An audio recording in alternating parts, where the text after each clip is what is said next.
sonidos.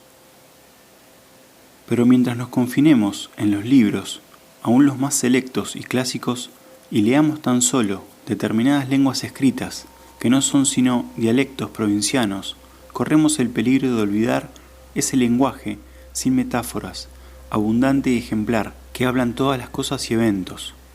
Mucho es lo publicado, poco lo que deja impronta. Los rayos que se filtran a través de la persiana no serán recordados cuando ésta sea quitada. Ningún método ni disciplina puede obviar la necesidad de mantenerse siempre alerta. ¿Qué son un curso de filosofía o poesía, por muy selectos que fueren, o la mejor sociedad o hábito de vida más admirable, comparados con la disciplina de mirar siempre a lo que ha de ser visto? ¿Ha de leer uno siempre, estudiar meramente o ver en torno? Leed vuestro futuro, ved qué os depara y marchad resueltos hacia él. El primer verano no leí libros, escardé las judías. ¡Cah! A menudo hice algo mejor que eso. Hubo veces en que no me sentí capaz de sacrificar la flor del momento a tarea alguna, fuera con la cabeza o con las manos. Me gusta conceder un amplio margen a mi vida. En ocasiones, después de haber tomado mi acostumbrado baño, me sentaba toda la mañana en el umbral de mi puerta, hasta que el sol llegaba hasta lo más alto, y me ensoñaba entre pinos y nogales y sumaques, en soledad y calma completa, mientras las aves cantaban a mi alrededor o revoloteaban sin ruido por toda la casa, hasta que el sol que coloreaba mi ventana de poniente o el traqueteo de algún carro viajero en la distante carretera me hacía reparar en el tiempo transcurrido. En estas ocasiones yo maduraba como el maíz en la noche, pues eran de más valor que cualquier otro empeño manual. No se trataba de tiempo sustraído a mi vida, sino muy superior al que ocupaban normalmente mis rutinas. Comprendí qué encierran los conceptos orientales de contemplación y abandono de quehaceres. Las más de las veces no me daba cuenta ni siquiera del transcurso de las horas. El día avanzaba como en espera de alumbrar alguna obra mía. Era por la mañana, y hete aquí que se había hecho la noche, y de nada memorable quedaba constancia. En vez de cantar como las aves, yo sonreía silenciosamente a mi incesante buena fortuna.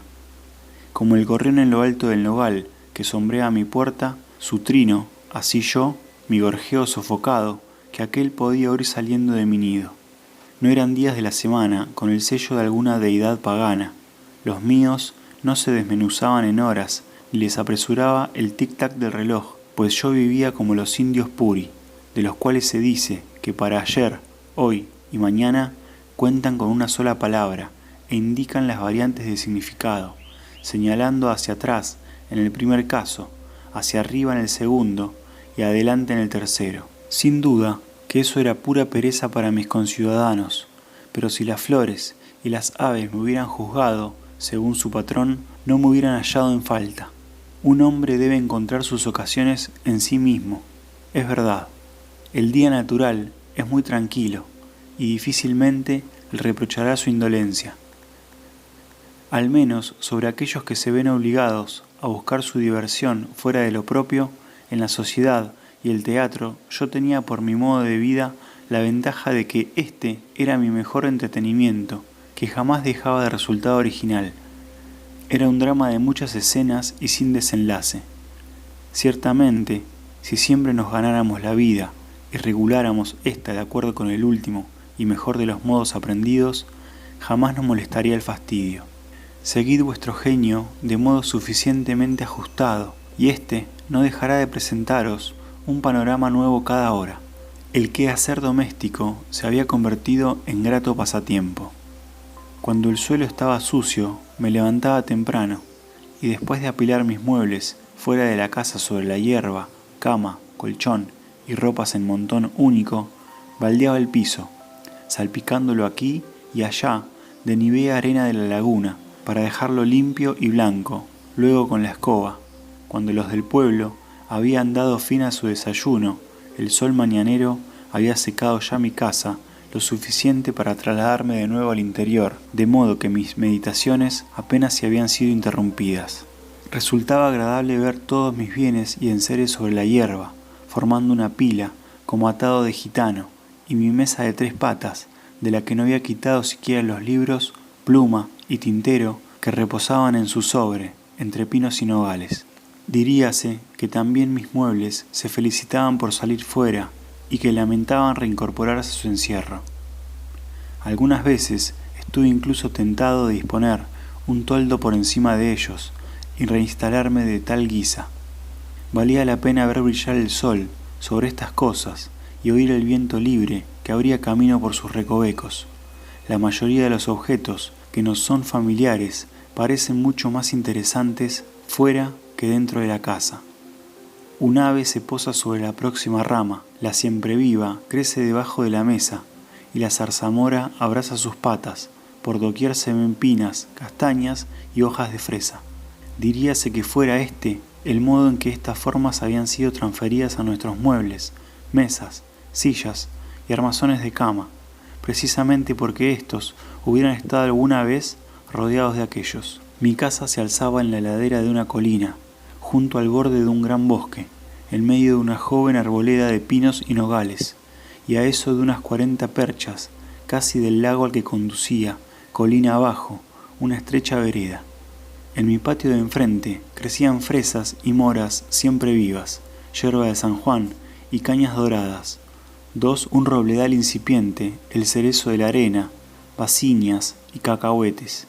Hacia finales de mayo, el cerezo del arenal, será su espumilla, adornaba los bordes del sendero con sus delicadas flores, que formaban umbelas cilíndricas en torno a sus cortos tallos, los cuales, sobrecargados al fin por hermosas y grandes cerezas, se vencían en otoño, como guirnaldas que despidieron destellos a uno y a otro lado. Las probé en homenaje a la naturaleza, aunque apenas podían paladearse.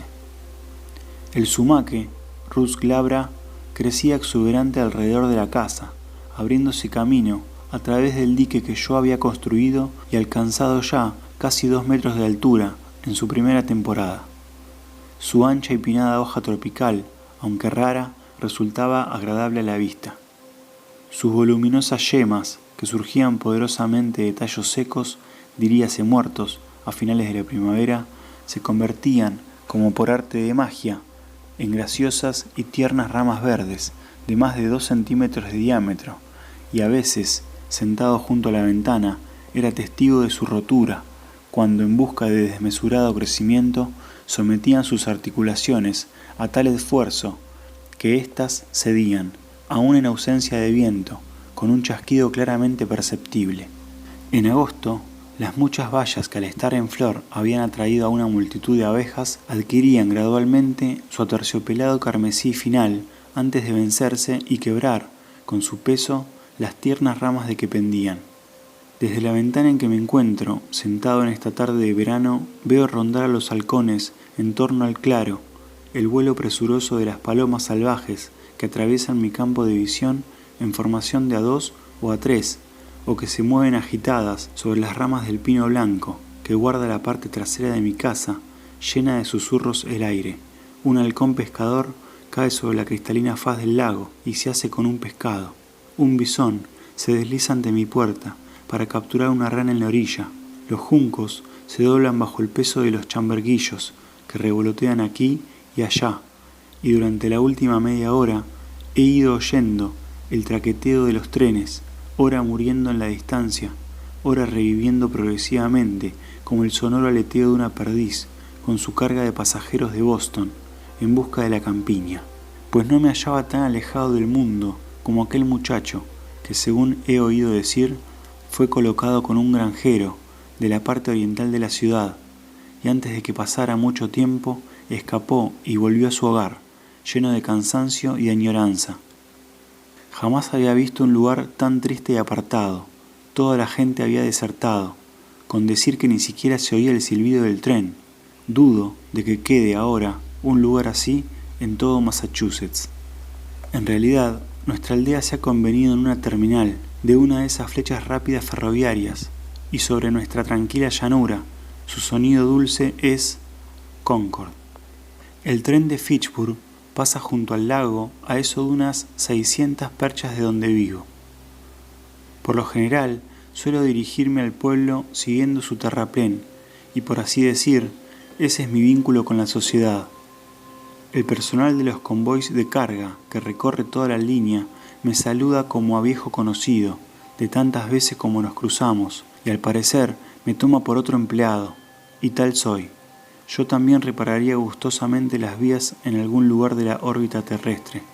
El silbido de la locomotora penetra en mis bosques invierno y verano, como el grito de un halcón que otea el corral de una granja, informándome de qué numerosos comerciantes inquietos procedentes de la ciudad se acercan a la aldea, o de qué, por el lado opuesto, hacen lo propio emprendedores tratantes del interior. Cuando caen bajo el mismo horizonte, se gritan sus avisos para obtener paso, voz que en ocasiones se oyen dos pueblos a la vez. Campo, ahí vienen tus comestibles. Campesinos, he aquí vuestras raciones. Y no hay hombre alguno con suficiente independencia para rehusar. Y ahí va su precio. Chilla el silbato del lugareño, maderos como largos arietes a 20 millas por hora contra las murallas de la ciudad, y plazas suficientes para acomodar todos los que llegan molidos y sobrecargados. Con esa tremenda y magnífica cortesía ofrece el campo asiento a la ciudad. Todas las colinas repletas de galluva india, todos los prados de arándanos se desnudan y rastrillan hasta la ciudad. Arriba baila el algodón, abajo el lienzo tejido, arriba la seda, abajo la lana, arriba los libros, pero abajo el ingenio que los escribe. Cuando me encuentro con la locomotora, con su tren de vagones en movimiento planetario, o más bien como un cometa, ya que el observador no sabe si con esta velocidad de dirección visitará de nuevo este sistema, pues la órbita descrita no parece poseer retorno, y la nube de vapor, como estandarte que se extiende en guirnaldas de oro y plata, como muchas nubes que yo he visto en lo alto de los cielos, desplegando sus masas a la luz, como si ese semidios viajero, ese hacedor de nubes, quisiera tomar el ocaso como limbrea de su cortejo, cuando oigo al caballo de hierro hacer resonar las colinas con su bufido de trueno, sacudiendo la tierra con sus cascos y expulsando fuego y humo por sus hollares. Ignoro qué clase de caballo alado o qué fiero dragón colocarán en la nueva mitología. Parece que la tierra se hubiera hecho con una raza que ahora fuera digna de habitarla. Si todo fuera como parece, y los hombres hicieran a los elementos servidores suyos con nobles fines. Si la nube que flota sobre la máquina fuera la perspiración de hechos heroicos o tan benéfica como la que se cierne sobre los campos del labrador, los elementos y la naturaleza misma acompañarían animosamente a los hombres en sus andanzas y les darían escolta. Observo el paso de los coches mañaneros con igual sentimiento que a la salida del sol, el cual apenas si es más regular. Con su cortejo de nubes extendiéndose a lo lejos y elevándose cada vez más en dirección al cielo, mientras aquellos se dirigen a Boston, el sol queda oculto durante un minuto y pone en sombras mi distante campo. Es un convoy celestial junto al cual el de los humildes vagones, agazapados contra la tierra, no es más que una mera punta de lanza. El mozo se levantó temprano esta mañana de invierno, con la luz de las estrellas, aún sobre las montañas, para alimentar y enjaezar ese caballo de hierro. También el fuego avivóse a primera hora, para insuflarle el necesario calor vital. Si la empresa fuera tan inocente como madrugadora, si la nieve es profunda, calzan sus raquetas y con arado gigante abren un surco desde las montañas hasta la costa, donde los vagones, a modo de sembradora mecánica, desperdían todos esos hombres y mercancías, inquietos uno, volanderas otras, a guisa de semillas. El corcel flameante vuela por los campos todo el día, deteniéndose tan solo para que su amo pueda descansar, y me despierta con su bufido errabundo y desafiante a medianoche, cuando en alguna remota cañada ha de hacer frente a los elementos guarnecidos de hielo y nieve. Solo con el lucero del alba retornará a su establo para calmar sus nervios y refrescar sus entrañas con algunas pocas horas de plumbio sopor. Si la empresa fuera tan heroica y meritoria como prolongada e incansable. Lejos, en los confines de los pueblos, a través de bosques poco frecuentados, en los que antaño solo de día penetraba el cazador, cruzan veloces en la noche oscura esos brillantes salones, sin conocimiento siquiera de sus habitantes, parando ora en alguna estación de villa o ciudad donde se ha establecido un cotarro social, ora en Dismal Swamp, asustando a la raposa y al búho. Las salidas y llegadas de los coches son ahora las épocas del día de la villa. Van y vienen con tal regularidad y precisión, y su silbato puede oírse desde tan lejos que los granjeros acuerdan sus relojes con ellos. Así, una institución bien dirigida regula todo un país. ¿Acaso no han mejorado los hombres su puntualidad desde que se inventara el ferrocarril? ¿No hablan y piensan con más rapidez en la estación de lo que lo hacían en la parada de la diligencia? Hay algo de electrizante en el primero de los sitios nombrados. Me asombran los milagros que ha realizado y que alguno de mis vecinos, que habría profetizado yo de una vez por todas que jamás habría llegado a Boston por medio tan rápido, estén listos cuando suena la campana. Hacer las cosas al estilo del ferrocarril es ahora el dicho más corriente, y vale la pena el ser avisado tan a menudo y con tanta sinceridad para que nos apartemos de su camino. No se hace alto para leer las disposiciones sobre motines ni para abrir fuego sobre las cabezas del gentío. Hemos construido un destino, un atropos que nunca se desvía, que sea ese el nombre de vuestra máquina.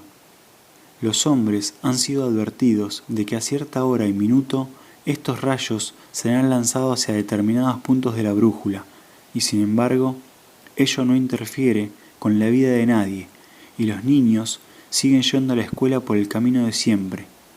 Vivimos tanto más controlados por ello y somos educados, pues, para ser hijos de Tel. El aire está lleno de centellas invisibles. Todas las sendas, salvo la nuestra, son fatales. Seguid, pues, la propia. Lo que a mi juicio tiene de bueno el comercio es la iniciativa y el valor que encierra. No junta las manos e implora a Júpiter. Cada día me he dado a ver a esos hombres dirigiéndose a los suyos, con más o menos valor y contento, haciendo aún más de lo que creen y aplicándose a ello con más intensidad incluso de lo que conscientemente habían previsto. Me impone menos el valor de aquellos que aguantaron media hora en el frente de Buena Vista que el de los animosos hombres que se guarecen en el rompenieves a modo de cuartel de invierno, que no tienen tan solo el valor de las 3 de la madrugada, que Bonaparte consideraba el más raro, sino que el suyo no se acuesta tan temprano, pues van a dormir solo cuando lo hace la tormenta o se hielan los tendones de su caballo de acero.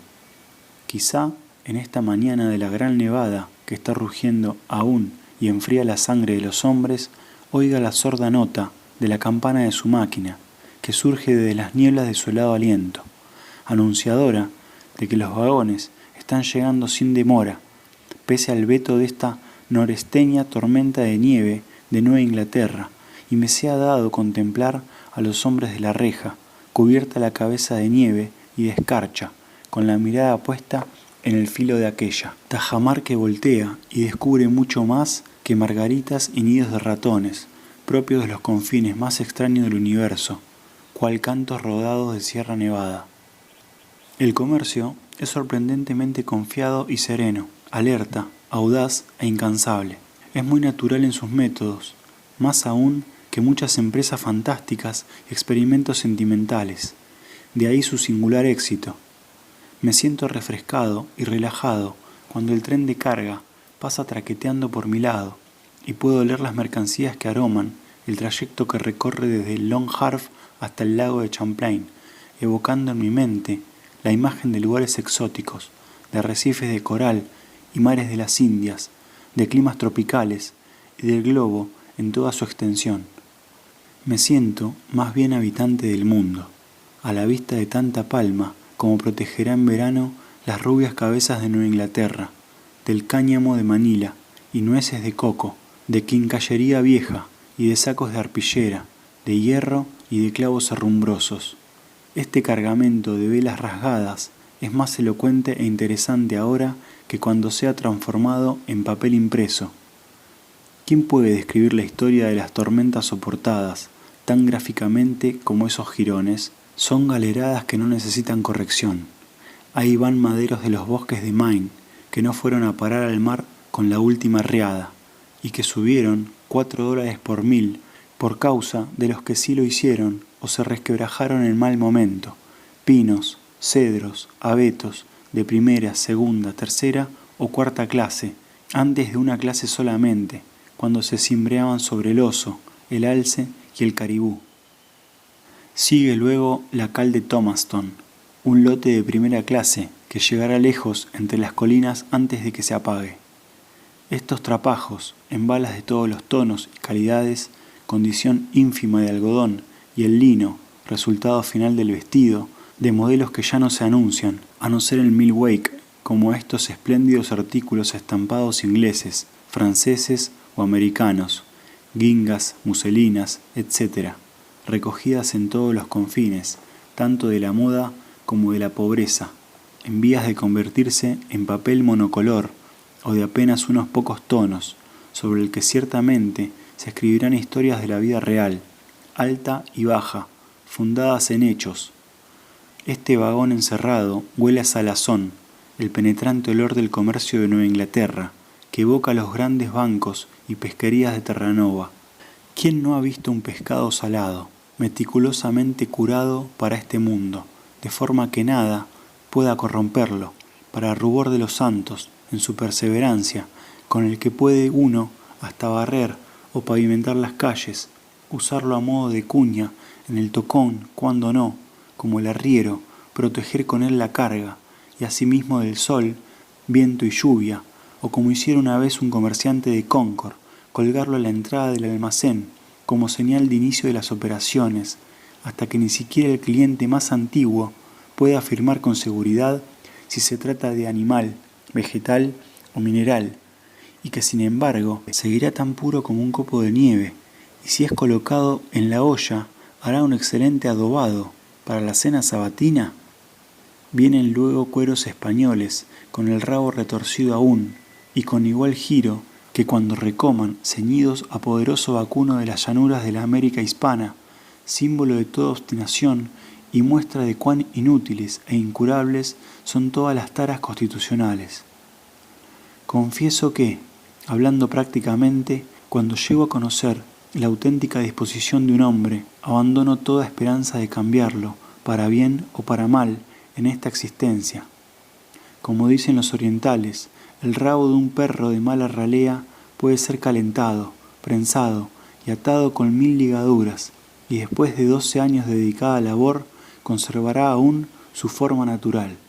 La única cura eficaz para rasgos tan inveterados como los que caracterizan estos apéndices consiste en hacer engrudo con ellos, cual creo que es el caso, y sólo entonces quedarán y permanecerán fijos. He aquí un pellejo de melaza o de aguardiente consignado a John Smith de Cuntinsville, Vermont, comerciante a buen seguro, con ejercicio en las verdes montañas, importador de artículos para los granjeros de su vecindad, y que quizás ahora se haya encaramado sobre sus existencias, pensando en los últimos arribos a la costa y en cómo éstos pueden alterar sus precios, o diciendo a su parroquia, como ha hecho ya varias veces esa misma mañana, que espera una consignación de primera clase con el próximo tren, noticia que recoge el oportuno anuncio del Cuttingsville Times. Y mientras estas cosas suben, otras bajan. Advertido por el sonido sibilante, aparto la vista de mi libro y veo un pino gigante cortado en alguna lejana colina del norte, que ha hecho su camino a través de las verdes montañas, y Connecticut, lanzado como una flecha a través del municipio, a solo 10 minutos, sin que nadie repare en ello, y yendo a ser mástil de algún gran almirante. Atiendan, ahí llega el tren ganadero con las reses de 1000 colinas, rediles, establos y cercados al raso, con los guías pica en ristre y los gañanes en medio de sus rebaños, venidos todos de los montañosos pastos que quedaron atrás, como hojas levantadas de los cerros por las tormentas de septiembre. El aire se ha llenado de bálidos de chotos y mugidos de terneras y del pateo de bueyes, como si todo un valle de pastos se hallara en movimiento. Cuando, a la cabeza, el viejo manso hace sonar su cencerro, las montañas saltan como moruecos y las colinas como corderos. También un vagón de boyeros en medio, al mismo nivel ahora que sus arreados, perdido el oficio pero aferrados aún a sus inútiles estacas, a modo de insignia profesional. Pero, ¿y sus perros? ¿Dónde están? Para ellos es como una estampida. Se sienten del todo desplazados y han perdido el rastro. Me parece oírles ladrando por detrás de las colinas de Peterboro o subiendo jadeantes la ladera occidental de las montañas verdes. No estarán presentes en la matanza. También su oficio ha cesado, su fidelidad y sagacidad han descendido de nivel. Volverán a sus perreras en desgracia, o quizá se tornen salvajes y pacten con el lobo y la zorra. Así de atropelladamente da fin vuestra vida pastoril. Pero la campana suena, y yo debo abandonar la vía para dejar paso a los trenes. ¿Qué es el ferrocarril para mí? Nunca voy a ver dónde termina. Llena unos pocos huecos y crea taludes para los vencejos, levanta nubes de arena y a las moras crecidas apenas. Pero la cruzo como si se tratara de un camino de carretas en el bosque. No dejaré que mis ojos y oídos sean heridos y gastados por el humo, el vapor y el estruendo. Ahora que los vagones han partido y con ellos todo ese mundo inquieto y los peces de la laguna han dejado de oír su ruido, me siento más solo que nunca. Durante el resto de la larga tarde, mis meditaciones solo serán interrumpidas, quizá, por el leve traqueteo de algún carro o yunta en la lejana carretera. Algunas veces, en domingo, oía las campanas de Lincoln, Acton, Bedford o Concord, cuando el viento era favorable. Una melodía suave, dulce, diríase natural, que bien valía la pena importar en aquellas soledades. A una distancia suficiente, en los bosques, este sonido adquiere un timbre vibrante, como si las agujas de los pinos que se alzan en el horizonte fueran pulsadas como cuerdas de arpa. Todo sonido percibido a lo lejos produce igual efecto, una vibración de la lira universal, comparable a la que causa la atmósfera cuando llena de interés los confines remotos a la vista, teñidos de azul en la distancia. En este caso, llegaba hasta mí una melodía que el aire había depurado y que había dialogado con todas y cada una de las hojas y rebrotes del bosque. Era aquella porción de sonido que los elementos habían hecho suya y modulado, prestándole sucesivo eco a través de las cañadas. Y es que el eco es, en parte, un sonido original, de donde su magia y su encanto. No se trata tan solo de simple repetición de lo que en la campana merecían percibir, sino que guardaba en sí la propia voz del bosque, las mismas palabras y notas triviales cantadas por una ninfa. Al atardecer, el distante mugido de alguna vaca en lontananza, más allá de los bosques, ponía dulzura en el horizonte. Al principio, bien la hubiera tomado por la voz de ciertos trovadores que, en ocasiones, me ofrecían sus serenatas, errantes por entonces, por bosques y cañadas, pero al pronto caía en cuenta, no sin cierto placer, de que aquel sonido se prolongaba, como natural y común música vacuna. No pretendo resultar satírico, sino expresar tan solo mi apreciación por los cantos de aquellos jóvenes, cuando afirmo que percibía claramente su similitud con la música del rumiante, y que no eran, en fin, sino una articulación de la naturaleza misma. Regularmente, a las 7:30, durante una parte del verano, después del paso del tren de la tarde, los chotacabras cantaban sus vísperas durante media hora, reunidos en un tocón próximo a mi puerta y sobre la percha maestra de la casa. Iniciaban sus cantos con una precisión casi horaria, a 5 minutos más o menos de una hora fija que correspondía a la puesta del sol. Gocé de la rara oportunidad de desvelar el misterio de sus hábitos. Algunas veces oía 4 o 5 a la vez, en diferentes partes del bosque, casualmente un acorde tras otro, y tan cerca de mí que no solo percibía el cloqueo final de cada nota, sino que, a menudo, hasta ese singular zumbido, semejante al que produce la mosca atrapada en la tela de la araña, solo que proporcionalmente más fuerte. A veces, una de aquellas aves se ponía a dar vueltas y más vueltas a mi alrededor, a pocos metros de distancia, como atada a una cuerda, cuando probablemente me hallaba cerca de sus huevos. Los chotacabras se dejaban oír a intervalos durante toda la noche, para ofrecerse tan musicales como siempre en las esquinas del alba. Cuando callan otras aves, las lechuzas toman su turno, como las antiguas plañideras, su monótono ulular. Ese patético chillido es digno de Ben Jonson.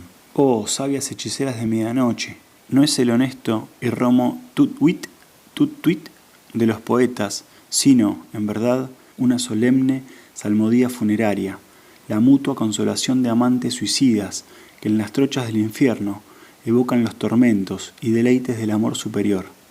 Pero me gusta oír su lamento, sus quejosas respuestas resonando en el bosque, que a veces me hacen pensar en música y aves canoras, como si se tratara del lado oculto y lacrimoso del pentagrama, las cuitas y suspiros que serían cantados de buena gana. Son los espíritus, los desánimos y aprensiones melancólicas de almas caídas que otrora, en forma humana, vagaron de noche por el mundo, realizando las obras de la oscuridad, y que ahora expían sus pecados con sus himnos llorosos o trenos en la escena de sus actos. Me dan una nueva medida de la variedad y capacidad de esta naturaleza que nos alberga a todos. ¡Oh, que nunca hubiera nacido!, suspira una a este lado de la laguna, antes de saltar con la brusquedad del desespero a una nueva rama de los robles grises. Que nunca hubiera nacido, responde otra, en la ribera lejana, con trémula sinceridad. Nacido, resuena débil y remotamente en los distantes bosques de Lincoln. También recibí la serenata de un búho ululante. Tan cerca, fácilmente se diría que es el suyo el sonido más melancólico de la naturaleza, como si pretendiera crear con su voz el estereotipo permanente del lamento agónico de un ser humano, miserable y tenue reliquia de mortalidad que ha abandonado ya toda esperanza y que aúlla como animal, pero con sollozo humano, en el umbral de oscuro valle, con voz tanto más horrorosa cuanto que se quiebra en su engolada resonancia. Cuando trato de imitarlo, me sorprendo siempre probando con las letras GL, propias de una mente que ha alcanzado ya el estadio reblandecido y mohoso en la mortificación de todo pensamiento sano y de valor.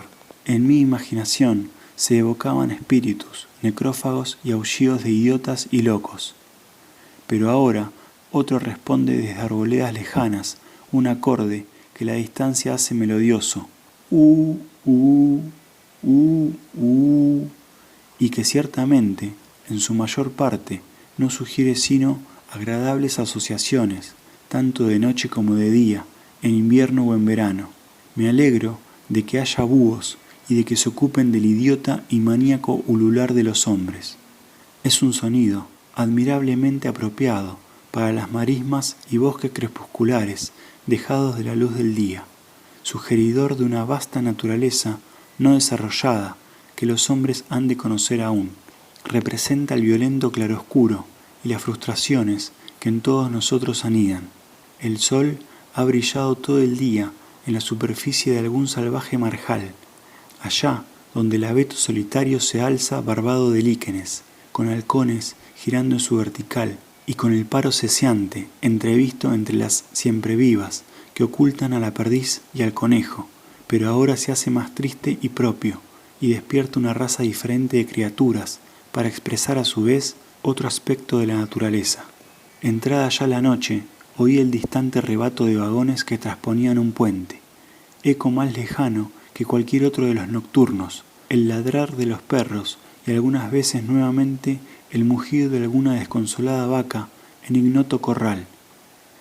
Entretanto, la orilla entera vibraba con el croar de las ranas, los vastos espíritus de antiguos bebedores y juerguistas aún irredentos, tratando de cantar el botín hecho en su laguna Estigia. Si las ninfas de Walden perdonan la comparación, pues aunque no hay plantas, sí ranas, qué gustosos mantendrían las hilarantes costumbres de sus viejas mesas festivas, pese a que sus voces se han vuelto roncas y de gravedad solemne, burla de la alegría, ya que el vino ha perdido su bouquet y no es sino licor que hincha la panza, y la suave intoxicación jamás alcanza a ahogar los recuerdos del pasado, quedando en simple saturación, empapuzamiento y plétora exagerada.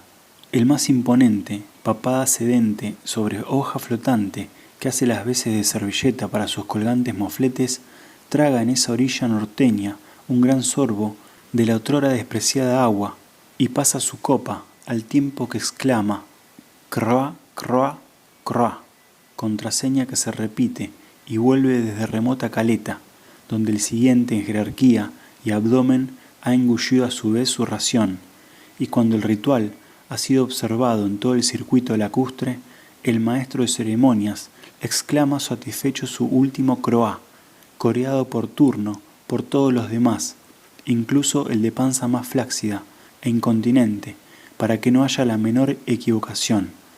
Luego vuelve a circular el cuenco, hasta que el sol dispersa la niebla matutina, y solo el patriarca sigue fuera del agua, gritando croá, de tiempo en tiempo y en vano, en espera de una respuesta que no llega.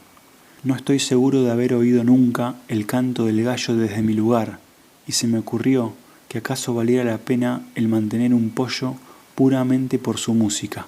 La nota de este antiguo faisán silvestre de la India es la más notable entre las de ave, y si fuere posible naturalizarlo sin domesticarlo, pronto sería el suyo, el más famoso sonido de los bosques, mucho más que el estrépito de los gansos y el ulular de las lechuzas. Imaginaos luego el cacareo de las gallinas cuando los clarines de sus señores descansaran. No es de extrañar que el hombre añadiera esta especie a su colección doméstica, aparte de los huevos y las patas cocidas. El pasear en una mañana de invierno por un bosque donde estas aves abundaran por sus bosques nativos y el oír a los gallos silvestres gritar en los árboles, clara y penetrantemente por millas y más millas de retumbante tierra, apagando las notas más débiles de otras aves. ¿Os lo imagináis? Pondrían a las naciones en estado de alerta. ¿Quién no se levantaría temprano y más aún cada uno de los días sucesivos de su vida hasta hacerse increíblemente sano, rico y sabio? La voz de esta ave extranjera es celebrada por los poetas de todos los países a igual nivel que sus cantores nativos. Todos los climas son buenos para el bravo cantaclaro. Es más indígena que los propios autóctonos. Su salud es siempre buena, sus pulmones sanos y su ánimo jamás flaquea. Hasta el marino en el Atlántico y en el Pacífico es despertado por su voz, pero su aguda nota jamás interrumpió mis sueños. Jamás tuve perro, gato, vaca, cerdo ni gallinas, de manera que se podría decir que sufrí un verdadero déficit de sonidos domésticos. Ni la mantequera, ni la rueca, ni el canto de la marmita, ni el silbido del puchero, ni el alboroto de niños para consolarle a uno. Un hombre chapado a la antigua habría perdido el juicio o se habría muerto de aburrimiento. No había siquiera ratas en las paredes, pues habrían muerto de hambre, o mejor, jamás habían sido tentadas por cebo alguno, solo ardillas sobre el techo y bajo el suelo, un chotacabras en el poste maestro, un grajo azul gritando bajo la ventana, una liebre o una marmota cerca de la casa, un búho o una lechuza a su sombra, una parada de gansos salvajes o un riente somormujo en la laguna y una raposa para tronar la noche. Ni alondra ni oropéndola alguna, dulces aves de los plantíos, vinieron nunca a visitarme. No había gallos que cantaran, ni cacareos en el corral, ni aun en parte alguna, sino naturaleza sin vallas a vuestros pies. Un bosquecillo en ciernes, bajo la ventana, y sumaques y zarzamoras, tratando de irrumpir en el sótano, pinos resinosos frotándose y golpeándose contra la tablazón por falta de espacio, con raíces que ponían soportes a la casa, en vez de ventana o persiana que llevara el temporal, un pino arrancado de raíz o quebrado como combustible detrás de la casa, en vez de quedar sin sendero a la puerta de entrada con la gran nevada, ninguna puerta, ni porche delantero, ni sendero alguno al mundo civilizado.